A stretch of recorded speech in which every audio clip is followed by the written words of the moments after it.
Assalamualaikum warahmatullahi wabarakatuh.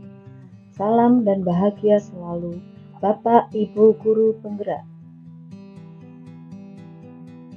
Perkenalkan, nama saya Lestari SPD SD, calon guru penggerak angkatan 8 dari Kabupaten Wonosobo.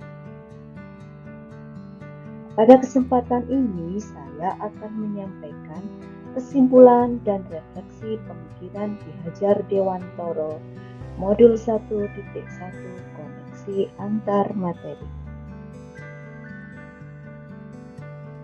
Menurut KHD, pendidikan dan pengajaran tidaklah sama. Pengajaran adalah bagian dari pendidikan. Pengajaran adalah proses pendidikan dalam memberi ilmu untuk kecakapan hidup anak baik lahir maupun batin. Pendidikan adalah menuntun agar segala kodrat yang dimiliki anak mencapai keselamatan dan kebahagiaan sebagai manusia dan anggota masyarakat. Tujuan pendidikan adalah menuntun anak untuk menebalkan garis samar-samar, karena anak lahir dengan kodrat yang masih samar-samar, sehingga dapat memperbaiki lauknya untuk menjadi manusia seutuhnya. Sebelum mempelajari modul 1.1, saya beranggapan bahwa 1. Anak adalah selembar kertas kosong yang bisa kita isi dengan coretan kita. Awalnya saya beranggapan anak terlahir dengan kertas kosong, jadi kita bebas untuk memberikan goresan sesuai dengan keinginan kita. Yang kedua, untuk menjadi pintar, siswa harus selalu mendengarkan guru. Di sini saya berpikir bahwa anak yang selalu mendengarkan guru akan mudah menerima pelajaran, karena tugas guru hanya mentransfer ilmu. Yang ketiga, gaya belajar siswa semua sama.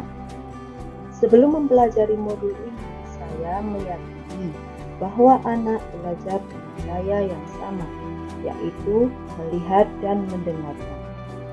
Yang keempat, anak yang bodoh adalah anak yang nakal dan tidak pernah memperhatikan pelajaran.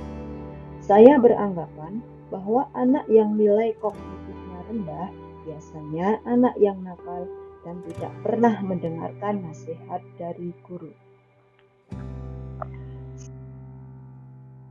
Yang saya lakukan adalah 1. Hanya melihat dari nilai kognitif saja. Dengan melihat nilai kognitif, saya percaya bahwa keberhasilan siswa didapatkan dengan nilai yang tinggi. Yang kedua, tidak memahami karakteristik siswa. Saya tidak pernah memahami karakter antara siswa yang satu dengan yang lain, kebutuhan antara siswa yang satu dengan yang lain. Yang ketiga, lebih mementingkan ketuntasan materi. Bagi saya, mengejar materi lebih penting daripada memahami ketuntasan belajar setiap siswa. Yang keempat, tidak peduli pada siswa yang belum tuntas. Menurut saya, siswa yang belum tuntas belajarnya berarti dia bodoh, karena nilai kognitifnya rendah. Yang kelima, pembelajaran berpusat pada guru. Saya meyakini bahwa guru merupakan aktor utama dalam pembelajaran. Yang keenam, merasa gagal jika banyak siswa yang belum tuntas.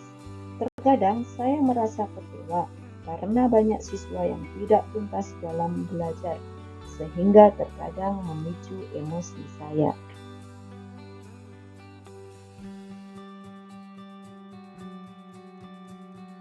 Setelah mempelajari filosofi pemikiran KHD, ternyata apa yang saya lakukan selama ini tidak benar dan saya harus berubah. Tidak ada anak yang bodoh, yang ada adalah anak yang belum mendapatkan kesempatan belajar yang baik.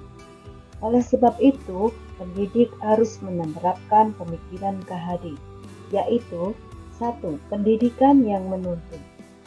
KHD menjelaskan bahwa tujuan pendidikan yaitu untuk menuntun segala kodrat yang ada pada anak-anak agar mereka dapat mencapai keselamatan dan kebahagiaan. Yang kedua, pendidikan ibarat petani. Anak-anak seperti biji tumbuhan yang disemai dan ditanam oleh petani di lahan yang telah disediakan. Anak yang dididik atau dituntun dengan baik oleh guru, maka tumbuh lebih optimal. Yang ketiga, budi pekerti. Budi pekerti sebagai perpaduan antara cipta karsa, sehingga menciptakan karya. Yang keempat, bermain. Kodrat anak adalah bermain.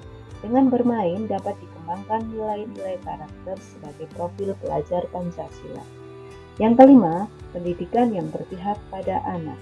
Merdeka Belajar sebagai konsep pembelajaran sesuai dengan tuntutan alam, yaitu kodrat alam, dan zamannya sendiri atau kodrat zaman. Setelah mempelajari modul ini, yang akan saya lakukan yaitu melaksanakan pembelajaran yang terpusat pada anak. Anak merupakan faktor utama dalam pembelajaran, sehingga pembelajaran yang dibuat fokus pada anak. Bagaimanapun juga, anak harus mendapatkan pembelajaran dengan senang dan menerima pembelajaran dengan semangat.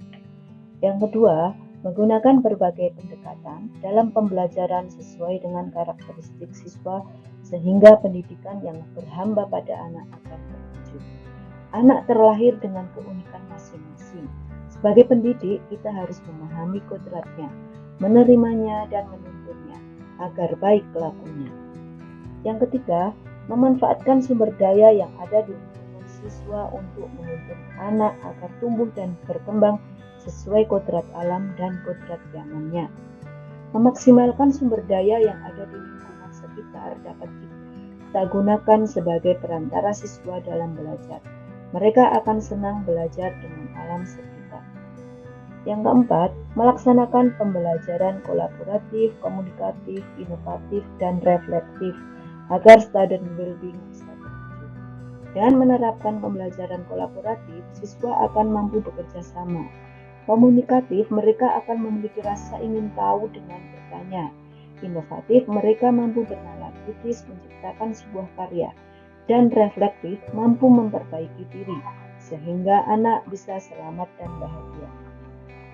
Yang kelima, melakukan refleksi pembelajaran bersama siswa agar pembelajaran lebih bermakna. Dengan melakukan refleksi bersama, anak akan merasa bahagia atas pencapaian dalam pembelajaran. Demikian dari saya.